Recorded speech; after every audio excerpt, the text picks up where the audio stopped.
So, ayan, for today videos, tayo ay mag-grass cutter. Ayan, buhay ni Inday dito sa Israel. So, ayan mga sisi love, ang dami ko na talagang talent. O, diba? So, mga sisi, ito pala is hiniram ni Imale dun sa kapitbahay. So, yung hiniraman niya is inihatid dyan sa bahay. O, diba? Ang sosyal. Ikaw na nang hiram, yung hiniraman mo pa yung naghatid. O, diba? So, maisi lang itong gawin. Easy lang siya mga sisi love. So, the electric siya and then may pipindutin lang kayo dyan and then hahawakan nyo siya. So, ayan na. Para ka lang naglalaro dyan. So, ayan, lumapit nga sa akin dyan si Ima kasi narinig daw niya. So, kasi sabi niya sa akin, hapon daw ako magganito. Kasi nga basa pa yung damo. Eh, gusto ko na ngayon mga sisi. Hindi naman siya ang gagawa eh.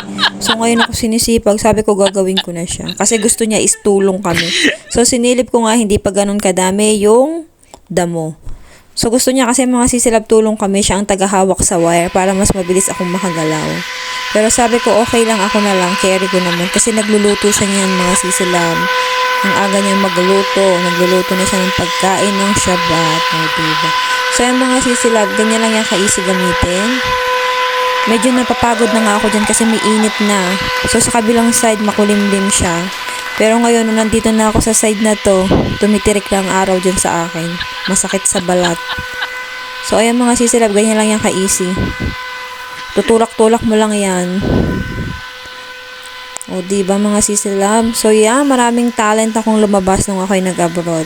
Andyan na yun ako ay naging hardinera, naging painter, naging carpenter, naging barber. Tapos, andyan pa yung nag-hair color ako, nag-nail color, nagpuputs pa, o diba? Minsan nga mga sisilab, sekretary pa.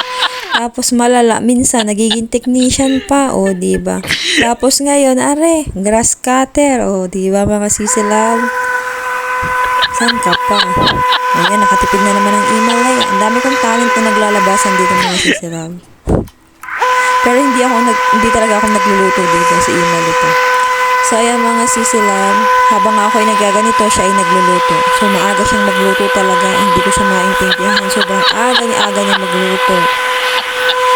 Pero kakainin pa yun ng Friday night at ng Saturday noon. O, diba? Nung nakaraan nga nandito yung kaibigan niya. Tapos, tinanong siya kung anong luto niya nung nag-holiday sila. Tapos, tinanong kung kailan siya nagluto. Tapos, sabi niya, Wednesday.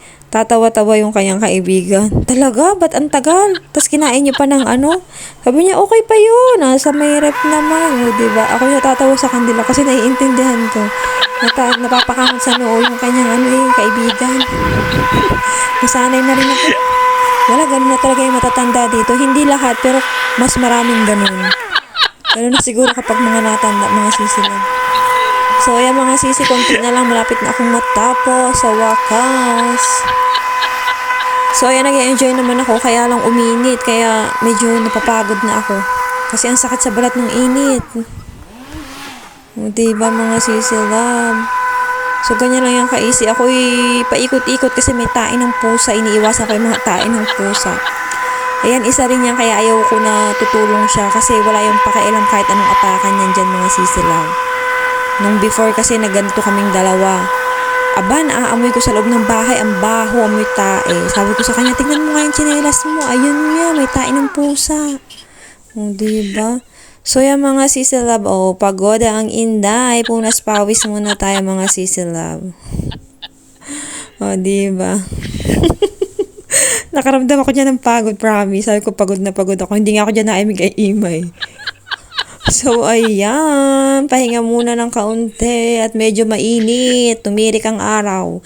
So, ayan, tapos na nga siya mga sisi, o, diba, ang linis na naman ng aming likuran, o, diba, nakatipid na naman siya, o, diba.